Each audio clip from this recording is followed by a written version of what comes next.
Anak ini selalu menjadi juara di sekolahnya. Saat ujian bahasa Inggris, ia menggunakan penghapusnya untuk mengganti jawaban. Namun tak disangka, ia mendapat juara pertama di kelas melukis. Ia tak sengaja menumpahkan cat. Segera ia membersihkannya. Ia menggosok kertasnya. Lalu sang guru menghampirinya. Gurunya terkejut ketika melihat karya anak itu. Gurunya kagum karena cat itu seperti gambar abstrak yang indah.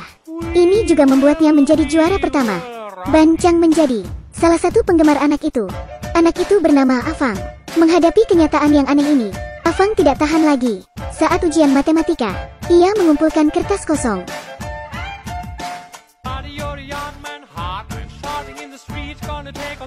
Ketika dewasa, ia merasa lebih menyedihkan. Ia memenangkan sebuah undian dan mendapat hadiah utama. Saat memanggil taksi pun, banyak taksi yang berhenti untuknya. Saat bekerja, banyak pelanggan yang mengantre membeli rumah padanya. Ia benar-benar tersiksa. Dalam sebuah pesta, teman-temannya mengerumuni Afang. Lalu Afang memarahi mereka, tapi mereka tidak marah. Afang sangat terkenal. Saat ia pergi untuk membeli hotpot, ia menjadi pelanggan ke-9.999 di Taman Hotpot Feilin. Semua orang menyorakinya.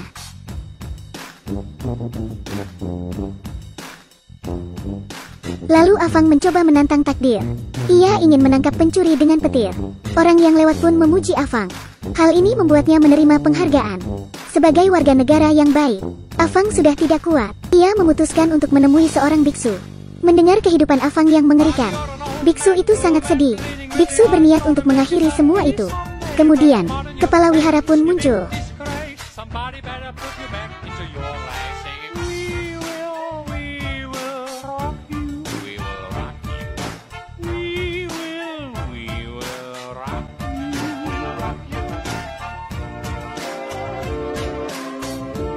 Afang merengek pada biksu.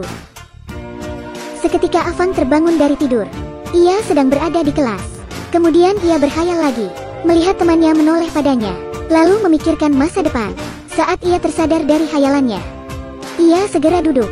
Ia hendak membeli krayon baru, tapi uangnya kurang. Di rumah, Afang menemukan koleksi kartunya.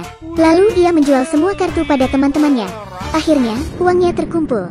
Kemudian ia kembali ke toko. Krayon yang diinginkannya ternyata sudah habis. Afang sangat sedih, tapi baginya tidak ada waktu untuk bersedih. Aku tidak perlu sedih. Saat ia membuka pintu kelas, Afang melihat gadis pujaannya sedang bersama Mang Sangca, seorang anak yang pandai sepak bola. Afang sangat terkejut. Mengapa gadis pujaannya bersama Mang Sangca? Afang memandangi salju. Tiba-tiba, sebuah bola mengenai kepalanya. Ia kembali berkhayal, seperti sedang melihat bidadari. Ia berkhayal menjadi pesepak bola. Untuk mewujudkannya, Afang harus memiliki sepatu olahraga. Afang kembali ke toko itu. Harga sepatu sangat mahal.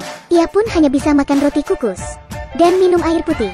Sedangkan musuh bebuyutannya, Ayuan, bisa makan sepotong daging babi. Ayuan makan 3 jenis masakan dan sebuah sup.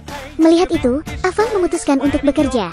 Ia mulai mengepel, bersih-bersih, menyemir sepatu, dan menyikat toilet, hanya untuk mendapat sedikit tambahan uang. Tapi harga sepatunya naik. Afang sangat kesal. Ketika ia pergi ke taman bermain, bola mengenainya lagi. Ia berbalik. Ia kembali melihat hal yang sama. Meski Afang sedang pusing, bidadari itu sangat manis. Gadis dengan rambutnya yang terikat membuat Afang semakin jatuh cinta. Ia ingin bermain bersama gadis itu. Lalu salju turun lagi. Adegan beralih. Ketika Afang sedang dalam perjalanan pulang, gadis pujaannya lewat. Gadis itu mengendarai skuter.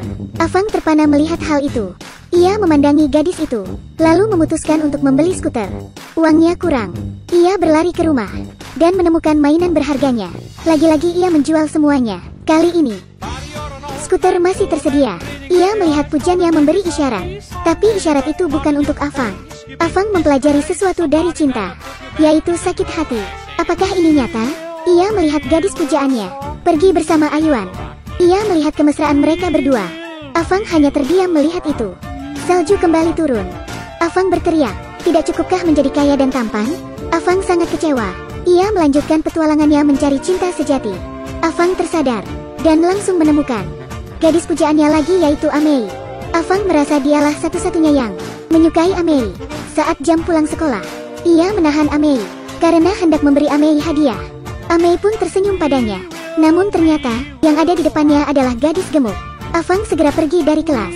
Tapi ia melihat Amei dijemput oleh ayahnya. Kemudian Afang menelepon Amei. Amei merasa senang. Tiba-tiba telepon itu dibanting oleh ayahnya. Ayahnya merebut telepon itu dengan kasar. Ayah Amei menulis sebuah surat.